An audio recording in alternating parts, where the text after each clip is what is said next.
Navbatdagi dastavkamiz 15 kilovat monstrimiz. Don va quruq hashaylarni maydalash uchun Surxondaryo Jarqo'rg'onga dastavka qilib jo'natyapmiz. Motorlari 15 kilovat. Mana bu terilgan holati. Ko'rib o'tishingiz mumkin. Bu tarafdan solinadi. Hashay bu tarafdan chiqadi. Bu tarafdan don solinadi. Hashay bilan bitta, bu tomondan esa donni o'zi olib beradi, ulitkali bo'ladi. 380 lik, misadnotkali 1,5 ming оборот bo'ladi.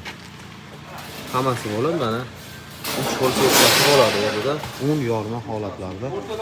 Kimga shunaqa chorvachilik uchun yoki aholiga xizmat ko'rsatishga drabilkalar kerak bo'lsa, bemalol pastdagi raqamlarga aloqaga chiqishingiz mumkin. Optim narxlarda.